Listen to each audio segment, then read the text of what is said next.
سمجھ لیجئے کہ آپ شیطان کے پورے طریقے سے بہکاوے میں آ گئے ہیں۔ میرے بھائیوں، میں آپ کو بتاتا ہوں کہ اللہ کے نبی جناب محمد رسول اللہ صلی اللہ علیہ وسلم کے زمانے میں صحابہ کرام کے اندر کتنی شرم و حیا پائی جاتی تھی، کتنے زیادہ وہ شرم و حیا کیا کرتے تھے۔ ایک مرتبہ اللہ کے نبی صلی اللہ علیہ وسلم نے فرمایا، ترمذی کی روایت ہے، نبی کریم صلی اللہ علیہ وسلم نے ارشاد فرمایا، من جر ثوبہ خیلا لن ينظر اللہ الیہ یوم القیامہ، کہ جو آدمی اپنا کپڑا ٹخنوں سے نیچے لٹکائے گا، اللہ رب العالمین اس کی طرف قیامت کے دن نہیں دیکھے گا، نظر رحمت سے اللہ رب العالمین اس کی طرف نہیں دیکھے گا، اللہ رب العالمین اس آدمی سے بات نہیں کرے گا، اللہ رب العالمین اس آدمی کی طرف دیکھے گا تک نہیں جو اپنا کپڑا ٹخنوں سے نیچے لٹکائے گا۔ صحابہ کرام جو عام طور پہ اپنے کپڑے کو ٹخنوں سے اوپر رکھا کرتے تھے، صحابہ نے تو سن لیا، لیکن جب عورتوں کو معلوم ہوا تو ہمارے نبی کی شہیدی بھی تھی ام سلمہ رضی اللہ تعالیٰ عنہا اللہ کے نبی جناب محمد رسول اللہ صلی اللہ علیہ وسلم سے سوال کرتی ہے، اے اللہ کے نبی، ہمیں پیر بھی چھپانا ہوتے ہیں، آپ پیروں کو چھپانے کا حکم بھی دیتے ہیں، اور اس کے بعد یہ بھی کہتے ہیں کہ اگر ٹخنا دکھائی نہیں دے گا تو اللہ رب العالمین قیامت کے دن بات بھی نہیں کرے گا۔ اے اللہ کے نبی، اگر ٹخنا دکھائیں گے تو ہمارا پردہ کیا ہوا، ہماری حیا کیا ہوئی؟ اللہ کے نبی صلی اللہ علیہ وسلم نے فرمایا، یہ کام عورتوں کے لیے نہیں ہے، مردوں کے لیے میں یہ حکم دے رہا ہوں، تم اپنے کپڑے کو ایک بالش پیروں کے نیچے لٹکا لیا کرو، ایک بالش میں پورا پیر چھپ سکتا ہے۔ لیکن صحابیات کو دیکھو، نبی کی بیوی کو دیکھو، پردہ کتنا زیادہ کیا کرتی تھی۔ کہا اللہ کے نبی تھوڑا سا اور بڑھا دیجئے، تو میرے نبی نے فرمایا کہ ایک ہاتھ کے برابر اپنا کپڑا اپنا پنڈلی سے نیچے کر لیا کرو۔ یہ تھی صحابیہ اللہ کے نبی جناب محمد رسول اللہ صلی اللہ علیہ وسلم کی بیوی، کہ حکم مردوں کے لیے نازل ہو رہا ہے، لیکن عورتیں پریشان ہیں کہ اگر کپڑا نیچے لٹکے گا تو پردہ ہوگا، اور اگر اوپر چلا جائے گا تو نبی کے حکم کی خلاف ورزی ہو جائے گی۔ اللہ کے نبی جناب محمد رسول اللہ صلی اللہ علیہ وسلم جا کے سوال کرتے ہیں۔ آج ہمارے یہاں ایک ہی اسکول کے اندر ماں باپ اپنے بیٹے کو بھی بھیج رہے ہیں، اپنی بیٹی کو بھی بھیج رہے ہیں۔ اسی اسکول میں بیٹی بھی جا رہی ہے، بیٹا بھی جا رہا ہے، مردوں کے ساتھ میں لڑکوں کے ساتھ میں مل کر ایک ہی کلاس کے اندر پڑھائی ہو رہی ہے، مخلوط تعلیم ہو رہی ہے۔ ایک ہی کلاس میں بیٹا بھی بیٹا ہے، لڑکا بھی بیٹا ہے، لڑکی بھی بیٹی ہے، اور یہ سارے لڑکے اس کے لیے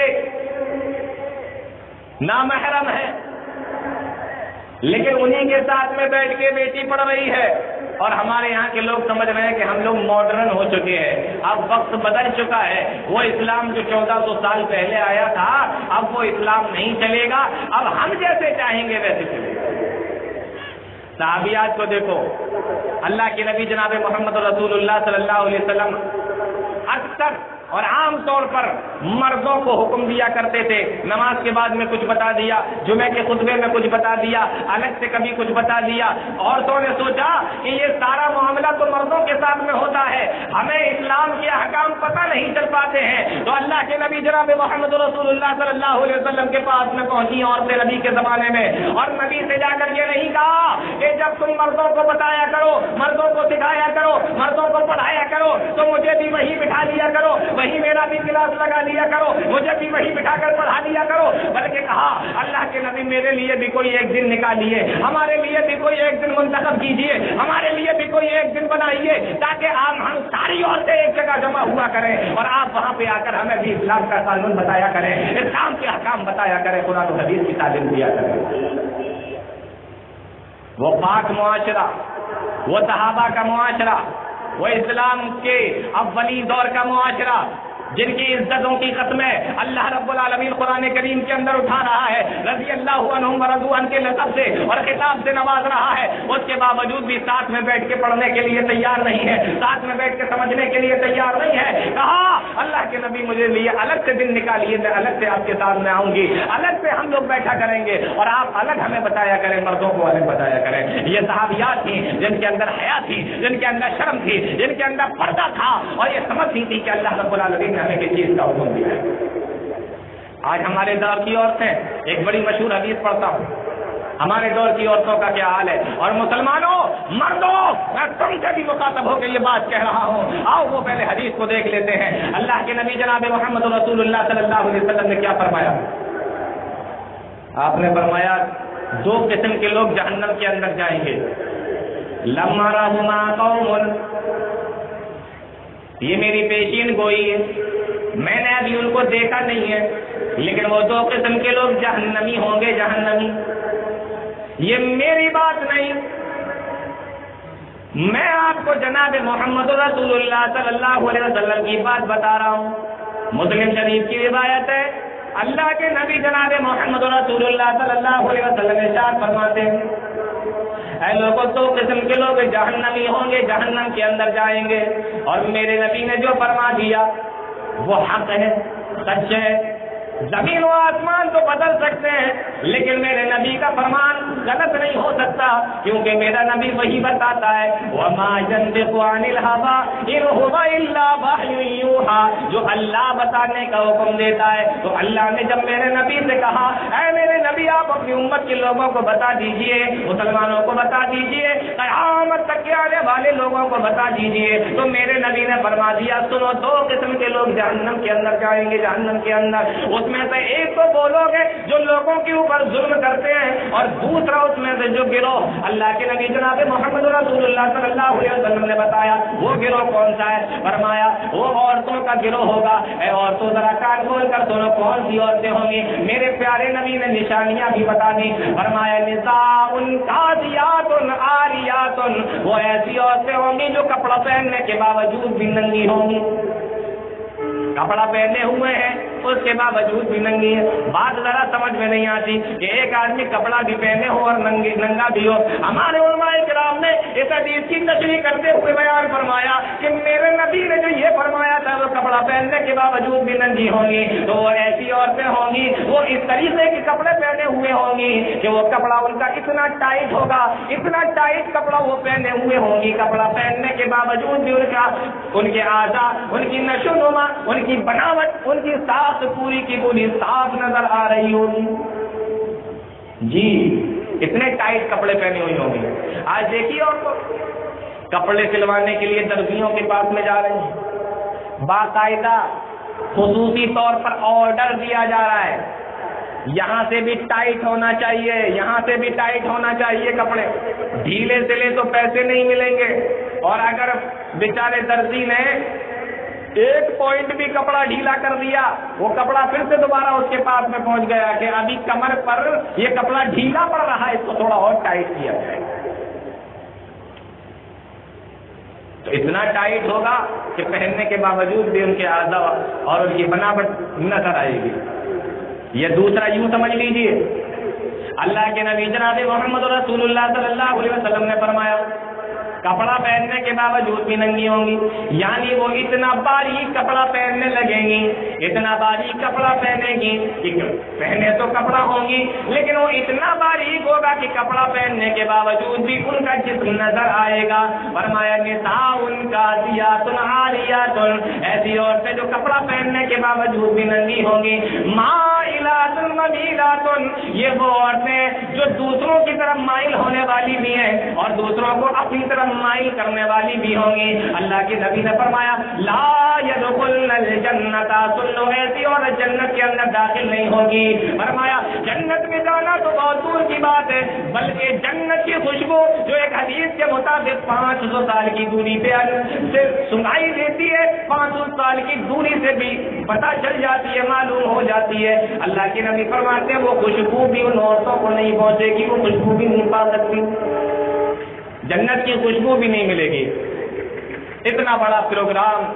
لاکھوں روپے کا خرچ کیا،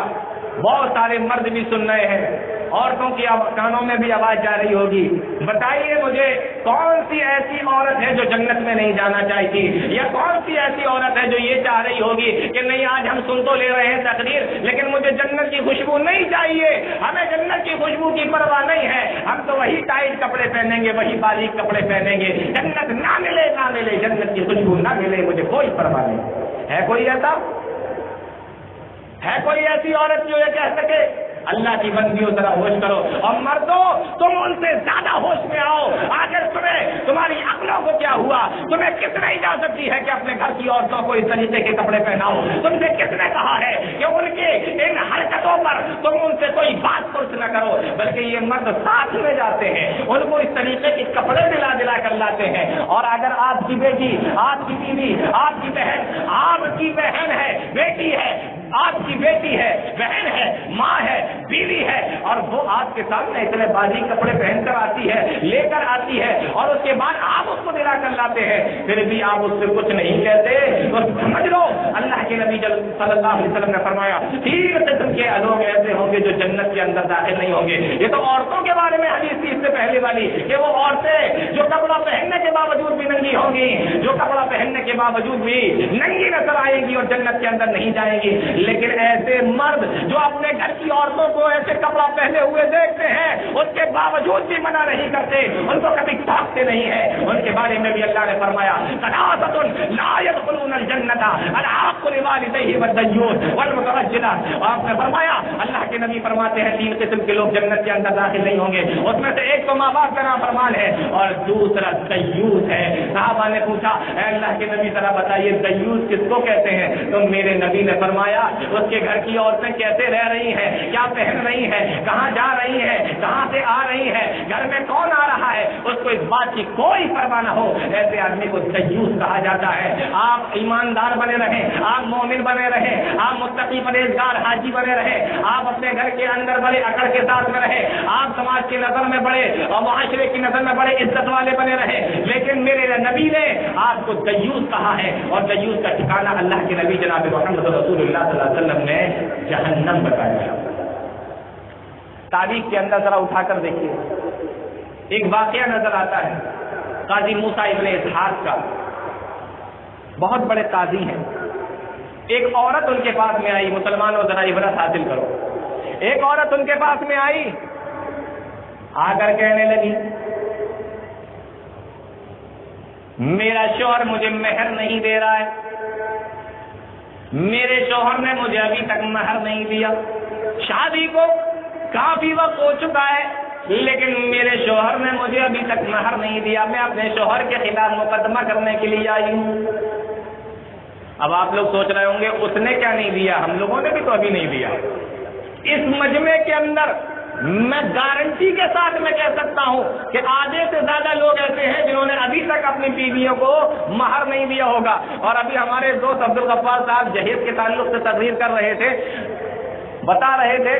کہ جب لینے کی باری آتی ہے تو پوری لسٹیں جاتی ہیں، ہمیں یہ چاہیے، یہ چاہیے، یہ چاہیے، گاڑی چاہیے، بنگلہ چاہیے، ہمیں نقد بھی چاہیے، دکان بھی چاہیے، مکان بھی چاہیے، ساری چیزیں چاہیے، ہمارے باراتیوں کی اچھی طریقے سے خاطر و مدارات ہونا چاہیے، بہت اچھا کھانا پینا بھی ہونا چاہیے۔ اب جب مہر کی باری آتی ہے، ہاں بھائی آپ کا مہر کیا لکھ دیا جائے، تو کہتے ہیں سنتی لکھ دیجیے،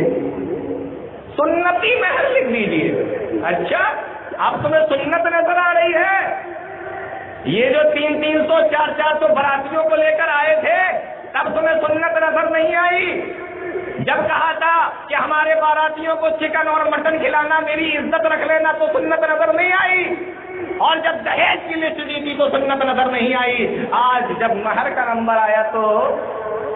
سنت نظر آ رہی ہے، سنتی لکھ دیجیے۔ اور پتہ نہیں دوستوں نے کہاں سے نکال لیا کہ 66 روپے 96 پیسے یہ سنتی مہر ہے، اتنا سا دے دو جی جی جی جی ہمارے صدر محترم صاحب نے بہت اچھی بات کہی ہے۔ تو یہ پتہ نہیں لوگوں نے کہاں سے نکال لیا شیخ کہ 66 روپے 96 پیسے بس مہر کے اندر باندھ دو۔ بہرحال میرا ٹاپک یہ نہیں، مجھے پردے کا ٹاپک دیا گیا، ورنہ جہیز کے تعلق سے بہت ساری باتیں ابھی آپ لوگوں نے بہت مفید باتیں ابھی ہمارے فاضل دوست سے سن لی ہیں۔ مہر کی میں بات کر رہا تھا، پہلے تو مہر دیتے نہیں ہیں، اور کبھی کبھی کیا ہوتا ہے بالکل موت کا وقت قریب آ گیا، میری بیوی کو بلاؤ، ارے بھائی تجھے بیوی کی کیا ضرورت، تو کلمہ پڑھ لا الہ الا اللہ محمد، بلاؤ بیوی کو، آخری وقت چل رہا ہے، بیوی آئی، بیوی سے کہہ رہا ہے دیکھ اب تو میرے مرنے کا ٹائم ہے، میرا مہر معاف کر دے، مہر معاف کر دے، تو وہاں مہر معاف کرا رہا ہے۔ میرے بھائیوں ایک عورت آ کر کہتی ہے، میں بات کو ختم کرتا ہوں، میرا جو وقت ہے وہ لگ بھگ پورا ہونے والا ہے،